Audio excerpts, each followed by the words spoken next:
Corinthians, enfim, voltou a vencer na Neoquímica Arena nesse Campeonato Brasileiro. Depois de 7 partidas de jejum em casa, uma vitória por 3-0, justamente no jogo que o time talvez mais tenha sofrido em Itaquera. Bora falar desse jogo, do que teve de bom e do que talvez tenha passado batido no pós-jogo de Salazar. Bora!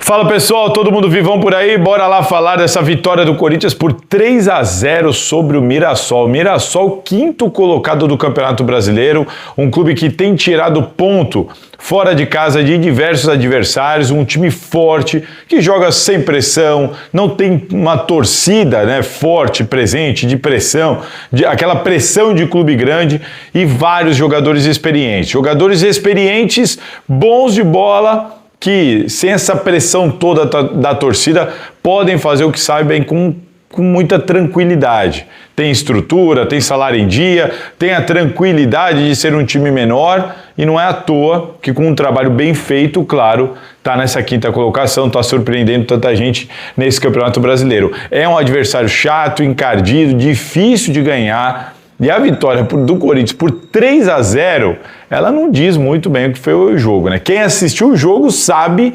que não foi uma atuação digna de um 3-0. Mas o Corinthians conseguiu um importante resultado contra um importante adversário. É isso que é importante, é isso que vale, para não ficar na redundância, é isso que vale.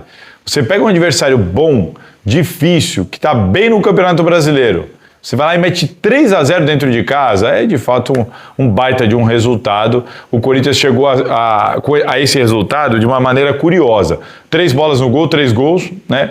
O Corinthians sofreu bastante, mas sofreu sem ser agredido no seu gol, porque o Hugo Souza praticamente não precisou trabalhar.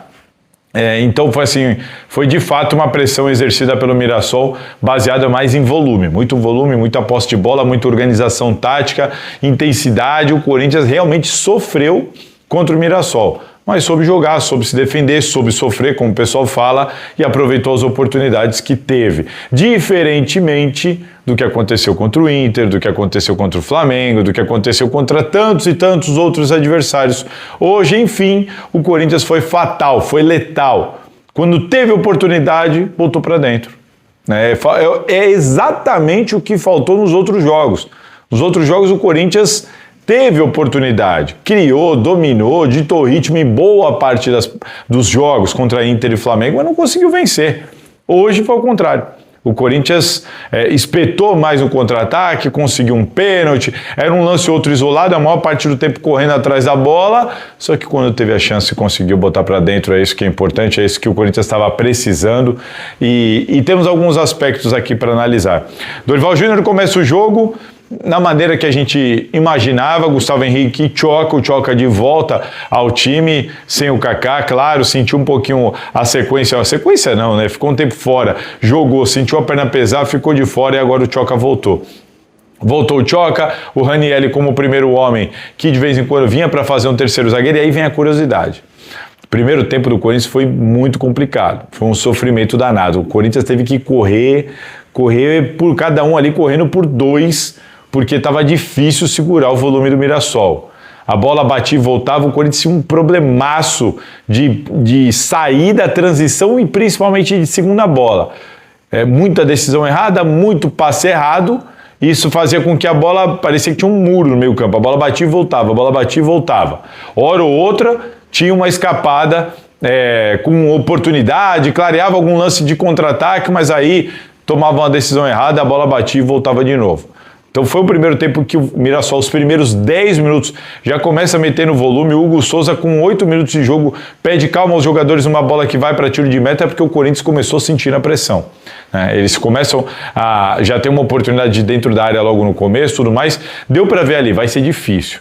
E aí isso mudou um pouco da estratégia do Corinthians, porque é uma linha de 4, Mateuzinho, Tchoca, Gustavo Henrique e Bidu, só que a intenção era a mesma. Você lança os laterais, segura o Ranieri, linha de 3 quando você tem bola, libera os laterais para tentar dar suporte no Guinegão, no Yuri e no Breno Bidon, para você ter o Maicon e o Martinez ali por dentro. Só que não estava rolando. não estava acontecendo. A dificuldade do Bidu passar era muito grande, porque estavam jogando nas costas dele e com domínio e com posse de bola, com criação de volume. Então o Corinthians não saía, porque quando ele tinha a bola e tentava sair e errava o passe, os laterais, já tinham que segurar a hora da marcação. Conclusão, a gente praticamente não teve os laterais passando nesse momento. E aí o Corinthians virou aquele abismo entre o sistema, o primeiro bloco ali do time, né, os zagueiros e os meio-campistas e os atacantes lá na frente, tentando uma esticada, uma ligação direta. Quando conseguiam dominar, tinham que parar e esperar o time todo sair de trás. O Corinthians com dificuldade no primeiro tempo, até que vem o pênalti. A sorte do Corinthians é que conseguiu o pênalti. Sorte não, porque teve construção de jogada. Chegou, construiu, vem o cruzamento e o Yuri Alberto é puxado. Na minha opinião, a arbitragem acertou. Pênalti. Demorou para tomar essa decisão? Demorou. Vem o juiz para o VAR. Quando ele vem para o VAR, a gente assistindo na televisão, sempre a câmera de longe. Isso que me chamou a atenção. Por que sempre a câmera de longe? Tinha que ter a câmera de perto para mostrar o braço. Mas enfim, deu pênalti, acertou, Yuri Alberto nem se esquivou para bater. E aí tem uma correção na opinião de muita gente. Eu vi muita gente nas redes sociais falando que o Yuri Alberto pipocou. Que o Yuri Alberto amarelou, pipocou, nem apareceu para bater. Isso não é verdade. Por que eu estou falando que não é verdade? Eu não sei se o Yuri Alberto iria pipocar, se ele não queria bater. Eu não sei. O que eu sei é que houve uma decisão da comissão técnica durante a semana. Chegou a decisão de que ele não bateria pênalti por enquanto, se tivesse uma oportunidade. Se tivesse um pênalti, o Yuri Alberto não era para ser cogitado como um batedor.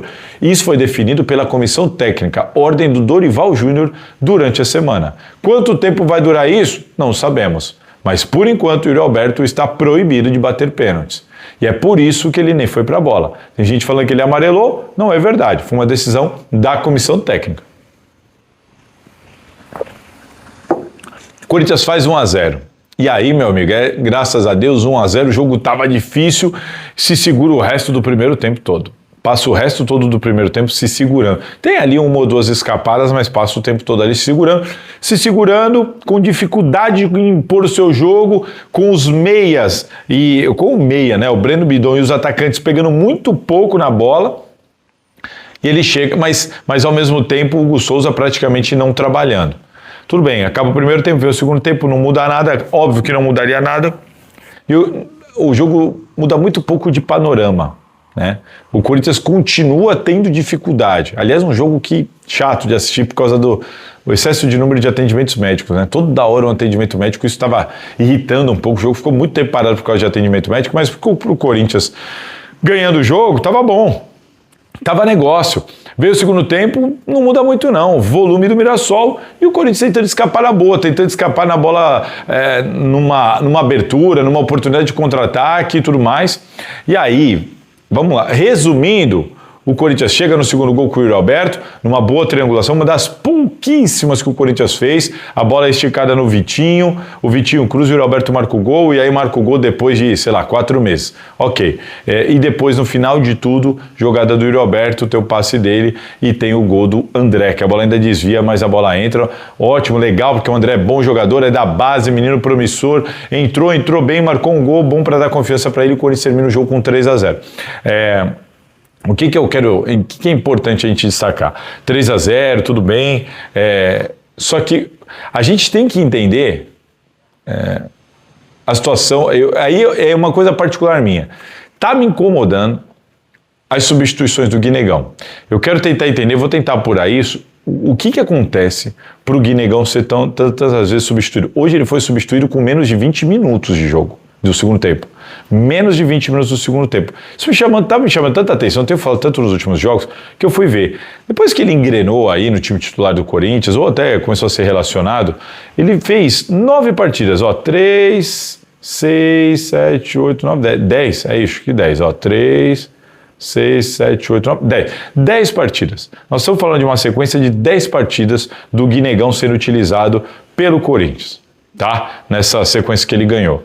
Dessas 10 partidas, ele fez 5 gols e deu 2 assistências, só não fez mais porque a bola não chegou nele.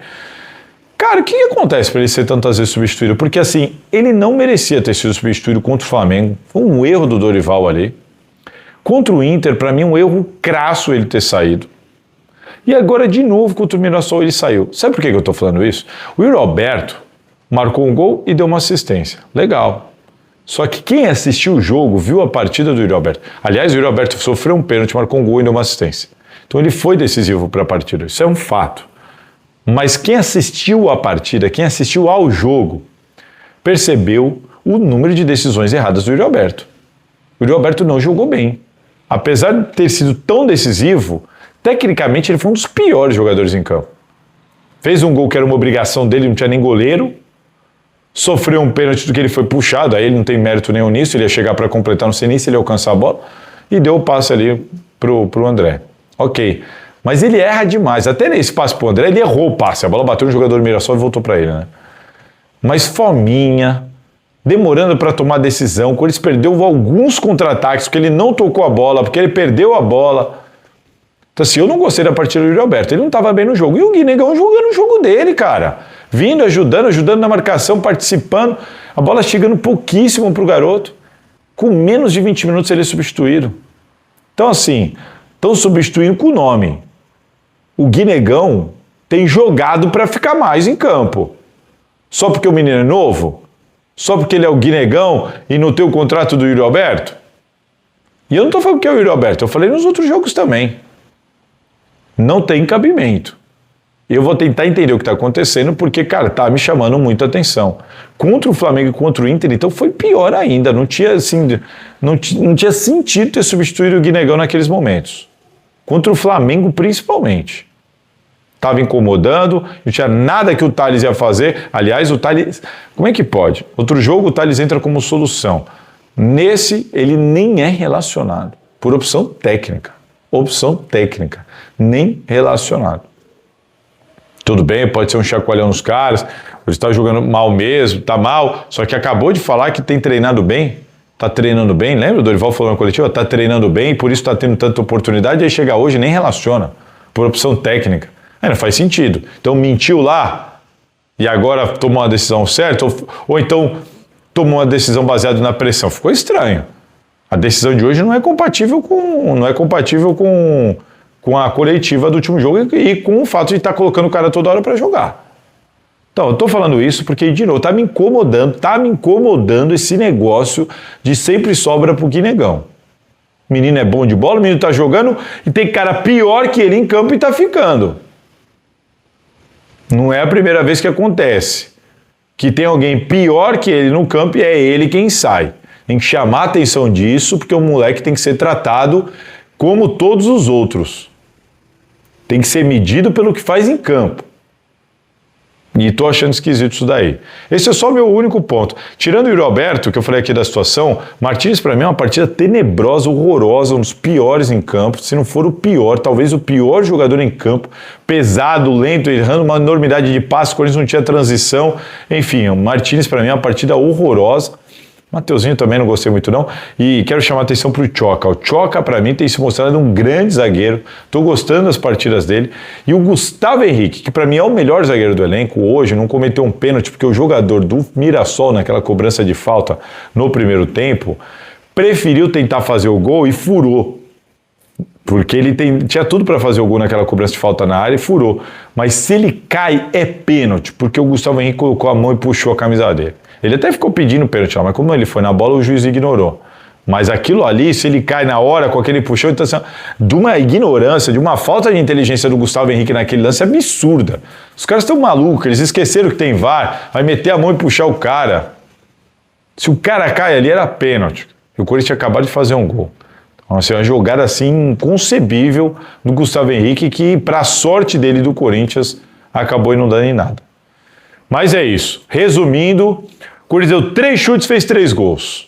3-0, mas não foi uma grande partida, foi uma grande partida na entrega. O Corinthians se entregou, se doou, correu absurdamente, marcou uma barbaridade, enfrentou e venceu um adversário difícil e sofreu para vencer. Sofreu mais do que contra o Cruzeiro, sofreu mais do que contra o Flamengo, sofreu mais do que contra o Palmeiras. O Mirassol deu trabalho para o Corinthians, mais do que os outros. Só que dessa vez, diferentemente das partidas anteriores, o Corinthians não teve controle, não criou uma enormidade de chance, mas meteu 3-0, 3-0 foi letal e fatal. É isso. A única coisa que me incomodou bastante é essas substituições do Guinegão. Tá esquisito isso daí. O que vocês acham? Já se inscreveu aqui na Salazar TV? Se inscreva na Salazar TV então, deixa o seu like, curta, compartilhe com os amigos, deixa nos comentários. Esse foi o pós-jogo do Salazar de uma grande vitória do Corinthians. Valeu! Agora é contra o Santos, sem Dorival ainda, sem Hugo Souza, que tomou o cartão de maneira inteligente, porque ficaria de fora por causa da seleção, então já cumpre suspensão porque estava pendurado, e é assim que a gente vai ver como é que vai ser o Corinthians contra o Santos. Valeu! Se cuidem! Um domingo mais relaxado para os corintianos e aquele abraço. Curtiu? Bom, já deixa aqui nos comentários então a sua opinião, se inscreva e compartilhe esse vídeo. E ó, fica de olho, porque sempre vai ter conteúdo interessante para você aqui na Salazar TV.